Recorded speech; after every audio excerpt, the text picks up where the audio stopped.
Pendengar Pulau 1 dimanapun berada, terima kasih untuk Anda yang masih tetap setia di FM 100,5 MHz ya, baik itu melalui siaran teritorial ataupun melalui audio streaming di www.rri.co.id atau juga di aplikasi RRI Digital. Dan pendengar, walaupun cuaca saat ini tidak bersahabat ya, kami yakin sekali semangat Anda masih tetap menyala ya pendengar. Nah, seperti halnya kami yang ada di studio Pro 1 RRI ND saat ini. Dan untuk memberikan semangat Anda di pagi hari ini, kami juga akan menghadirkan informasi ya terkait dengan Dinkes Sika perkuat layanan kesehatan jiwa, targetkan program bebas pasung dan integrasi layanan primer bersama Bapak Petrus Herlemus ya, Kepala Dinas Kesehatan Kabupaten Sika. Nah, pendengar, berbicara tentang isu kesehatan jiwa kini menjadi perhatian penting dalam pembangunan kesehatan masyarakat. Nah, pemerintah juga terus mendorong layanan yang lebih inklusif, humanis, dan juga mudah dijangkau termasuk melalui program bebas pasung serta penguatan integrasi layanan primer di fasilitas kesehatan. Di Kabupaten Sika sendiri, pendengar, Dinas Kesehatan terus memperkuat komitmennya dalam menghadirkan layanan kesehatan jiwa yang lebih optimal bagi masyarakat. Berbagai langkah strategis dilakukan melalui program-program ya, mulai dari pendampingan pasien ODGJ, kemudian juga edukasi keluarga hingga penguatan layanan di puskesmas agar penanganan kesehatan jiwa dapat dilakukan lebih cepat dan juga terpadu. Nah, untuk mengetahui lebih jauh lagi bagaimana upaya tersebut berjalan serta target yang ingin dicapai ke depan, saat ini kita sudah terhubung ya bersama Kepala Dinas Kesehatan Kabupaten Sika, Bapak Petrus Herlemus. Halo, selamat pagi Bapak. Selamat pagi. Oke, berbicara dengan orang kesehatan pasti salam sehatnya tidak lupa ya Bapak ya. Ya. Oke, baik Bapak. Nah, berbicara tentang program yang dilakukan oleh Dinas Kesehatan Kabupaten Sika nih, apa sebenarnya latar belakang utama Dinas Kesehatan Kabupaten Sika memperkuat layanan kesehatan jiwa saat ini Bapak? Baik, selamat pagi para pendengar RRI. Saya Petrus Herlemus, Kepala Dinas Kesehatan Kabupaten Sika, untuk memberikan gambaran umum kesehatan jiwa yang ada di Kabupaten Sika. Data kita menunjukkan sampai dengan tahun 2026 ini, itu ODGJ kita itu ada 1.236. Kemudian depresi kita itu ada sekitar 2.776 dari setiap lintas usia. Dari ODGJ ini, kita ada ODGJ beratnya ada 1096 dan ODGJ ringannya ada 140. Ini cukup memprihatinkan karena dari 3 tahun terakhir cenderung naik kasus ODGJ. Kasus ODGJ cenderung naik mulai 2025 dan 2026 karena program CKG, cek kesehatan gratis yang screening awal untuk teridentifikasi. Oke. Dari proses ini, kondisi kita kalau untuk di kasus 1.236, kemudian dari kasus itu kita masuk ke pasung itu ada 43 kasus 2025 dan di 2026 ada 32 kasus pasung. Oke. 40 kasus pasung, yang 1 kasus untuk anak usia remaja dan anak-anak, dan 32 kasus di usia dewasa, 7 kasus ada di usia lanjut. Kemudian dari kondisi ini ada cenderung bunuh diri. Untuk petanya Kabupaten Sika, kita ada di 2025 itu ada 6 laki-laki itu mencoba bunuh diri, kemudian perempuan ada 8, usia anak dan remaja ada 2, usia dewasa ada 11, usia lanjut ada 1. Itu di posisi 2025. Okay. Masuk ke 2026, kita laki-laki ada 1 pencobaan bunuh diri, perempuan ada 1, usia anak dan remaja ada 1, usia dewasa ada 1. Dari situ cara pencobaan bunuh diri kategorinya ada gantung diri untuk di 2025 ada 2, minum racun ada 10, dan memotong pisau ada 2. Oke. Dan 2026 gantung diri ada 1 dan minum racun ada 1. Dari kasus ini setelah evaluasi kita ini cukup memprihatinkan dan harus ada tindakan nyata dari semua pihak, tidak hanya dinas kesehatan, untuk bagaimana mengantisipasi untuk mencegah ini. Karena kasus bunuh diri kita cukup tinggi, karena itu terbawa mulai dari depresi dan langsung ke ODGJ, baik ringan, berat, dan sedang. Sehingga untuk langkah-langkah strategis ini kita sudah melakukan penguatan layanan primer. Oke, baik Bapak. Nah, kalau boleh tahu nih Bapak, Ya, kalau boleh tahu, depresi dan juga pencobaan bunuh diri serta meningkat ke ODGJ ini dipicu oleh persoalan apa nih Bapak? yang pertama kalau yang di usia dewasa itu ada situasi rumah dan situasi ekonomi ya. Ya, keluarga, kemudian ada situasi ekonomi yang menghimpit mereka sehingga ada pencobaan bunuh diri ke arah situ. Kemudian anak-anak sekolah yang kemarin itu ada mungkin ada bully di sekolah, sekaligus juga ada putus dengan pacarnya, sehingga itu ada mengambil jalan pintas, sehingga itu juga ada cenderung ke arah untuk bunuh diri. ODGJ itu dari tahun ke tahun kita itu akan meningkat, apalagi kita screeningnya itu melalui CKG. Oke, baik Bapak. Nah, bagaimana nih progres program bebas pasung di Kabupaten Sika sejauh ini Bapak untuk ODGJ-nya Bapak? Untuk program bebas pasung kita laksanakan itu terintegrasi mulai dari dinas kesehatan yang mengkoordinir sampai seluruh puskesmas. Dari kasus kita ada 37 kasus untuk 2025 sampai 2026 itu dia bebas pasung, kita bebas pasung kan ada 3. Yang sisanya ada masih dalam proses rehabilitasi dan itu langsung ditangani langsung oleh puskesmas dan langsung kunjungan rumah. Baik. Begitu. Nah, berapa jumlah kasus pasung yang berhasil ditangani dalam beberapa tahun terakhir ini Bapak? Yang ke tahun-tahun terakhir itu kita ada sekitar 40-an kasus pasung, kemudian ditangani dan kerjasama juga dengan NGO, dan itu ada NGO membantu kita untuk membangun rumah aman. Jadi rumah aman itu rumah yang dibangun dengan nyaman untuk kondisi ODGJ, dan di dalam kamar itu tidak dipasung dan dibiarkan, sehingga itu dipantau langsung oleh puskesmas. Rehabilitasi, perawatan, dan obat itu selalu dipantau dan diantar oleh petugas puskesmas di wilayah kerjanya.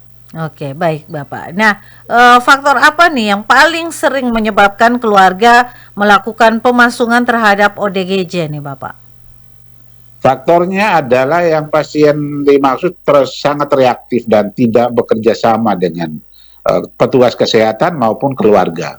Sehingga kalau sangat reaktif, satu-satunya jalan untuk kita bisa menangani itu dipasung kalau belum punya rumah aman. Tetapi dari program dinas kesehatan kerjasama dengan NGO itu yang kita arahkan bukan pasungnya tetapi di rumah amannya, sehingga ada beberapa rumah aman yang sudah dibangun di setiap wilayah kerja puskesmas, begitu. Oke, baik Bapak. Nah, apakah ada keterlibatan lintas sektor seperti pemerintah daerah, pemerintah desa, tokoh agama maupun aparat keamanan dalam mendukung program bebas pasung ini Bapak? Untuk program bebas pasung ini lintas sektor berjalan, dan itu ada bentukan TPKJM, itu tim untuk percepatan penanganan kasus kesehatan jiwa. Itu langsung diketuai oleh Pak Sekda, dan lintas sektor itu semua bekerja sama, termasuk juga dengan LSM dan pihak gereja dan tokoh agama. Kemudian yang sekarang kita bekerja sama itu ada dengan Yayasan Papa, karena ada program itu mereka membantu untuk pembentukan TPKJM ini di 5 kecamatan, yaitu Kecamatan Kewapante, Kangay, Alok Timur, Nele, dan Alok. Dan itu berjalan baik sehingga setiap bulannya dievaluasi bersama yayasan dan bersama pihak lintas sektor dan juga dinas kesehatan melalui puskesmas. Baik, Bapak. Nah, bagaimana nih penerapan layanan kesehatan jiwa di tingkat puskesmas saat ini ya, Bapak? Kalau untuk di tingkat puskesmas terintegrasi, yang diawali itu adalah kita screening melalui Mhm. cek kesehatan gratis. Kita petanya cukup baik di 2025, kita target nasionalnya kita tembus sampai 103% dari kuota yang dikasih. Dari Oke. situ peta ditarik ke masalah kesehatan, dari semua itu setiap masalah kesehatan ditarik per item penyakitnya. Mhm. Sehingga juga ODGJ ini juga masuk 10 besar karena istilahnya CKG dengan data yang ada itu cenderung, lalu tindak lanjut dari situ bahwa penanganannya pelayanan kesehatan termasuk budgetnya, sehingga dari itu kan untuk pengadaan ODGJ untuk kesehatan jiwa Oke, primer. baik Bapak. Nah, sejauh mana nih layanan kesehatan jiwa sudah terintegrasi dengan program kesehatan keluarga dan juga layanan masyarakat lainnya nih Bapak?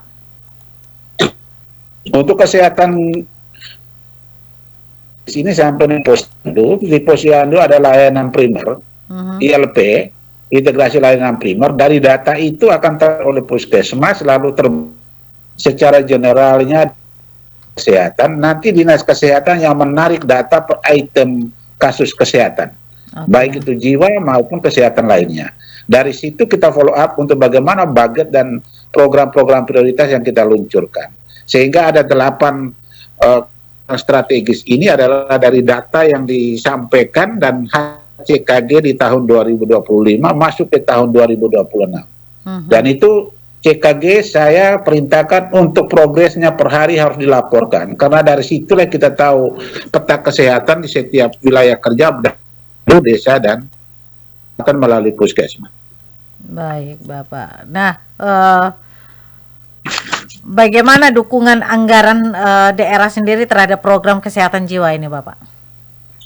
Untuk program kesehatan jiwa ini yang menjadi satu hak kendala kita adalah obat rehabilitasi kesehatan jiwa. Mhm. Bukan persoalannya tidak ada dukungan daerah, tetapi jenis obat ini obat program. Obat program Oh. adalah obat yang diadakan pemerintah pusat, kemudian distribusikan ke provinsi, lalu langsung dikirim ke setiap kabupaten. Yang menjadi soal, ada item obat tertentu yang tidak tersedia oleh obat program ini.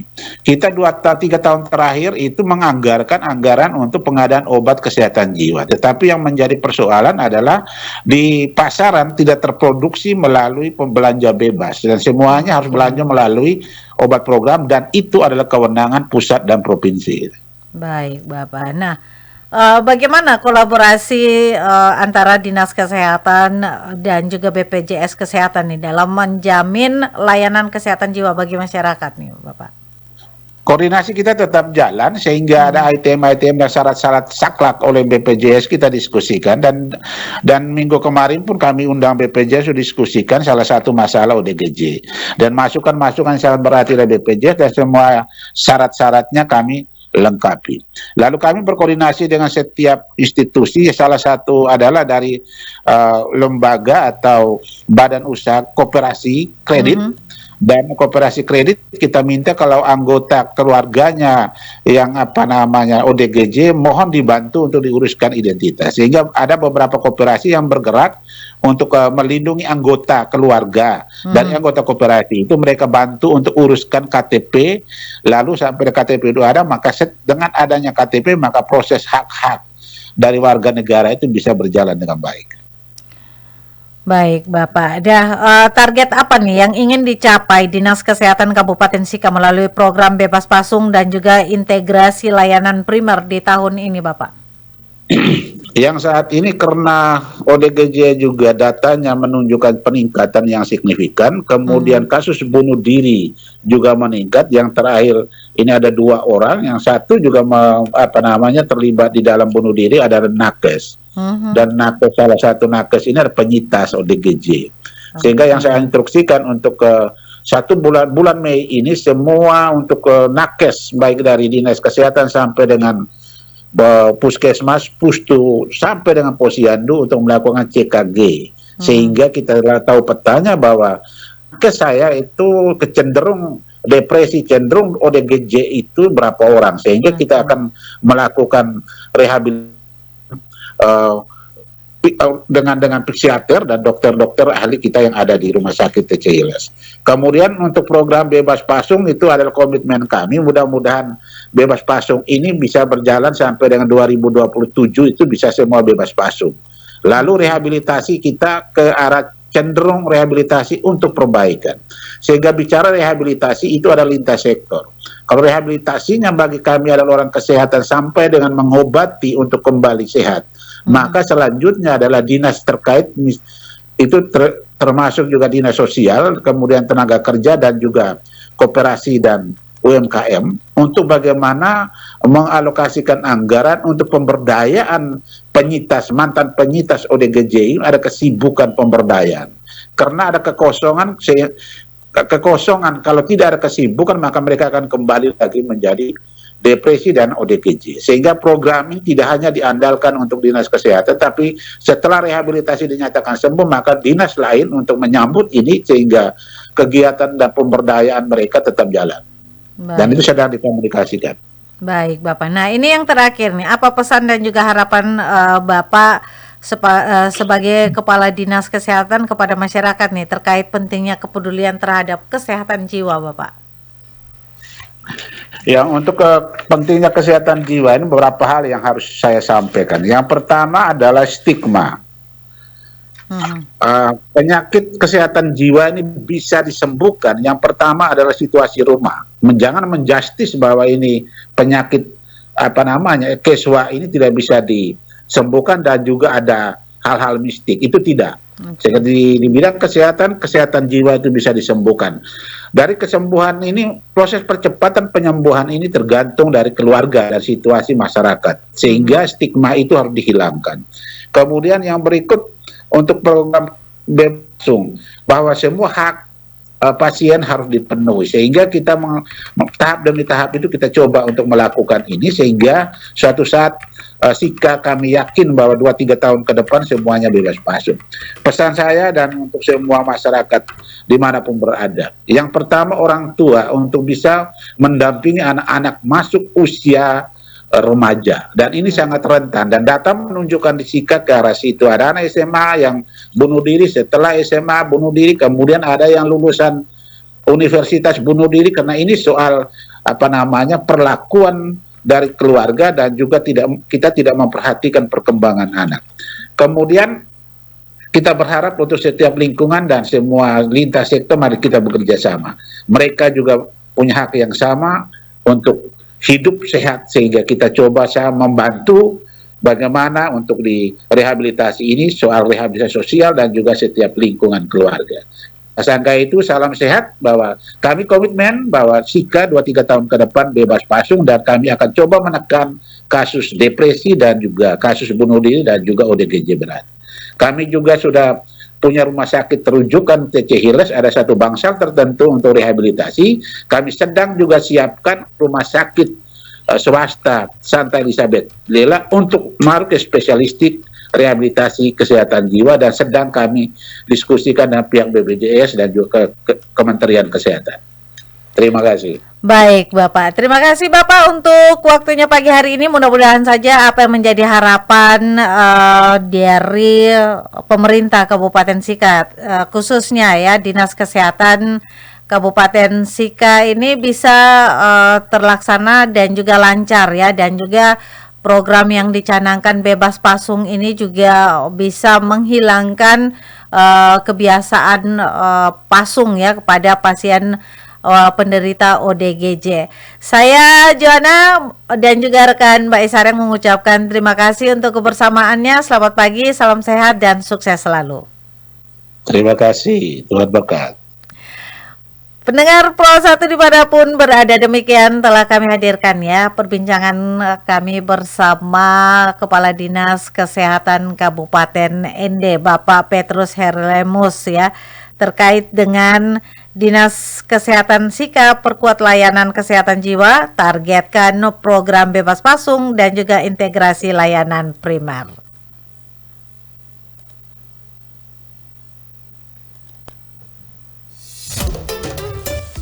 RRI Pro 1 ND FM 100,5.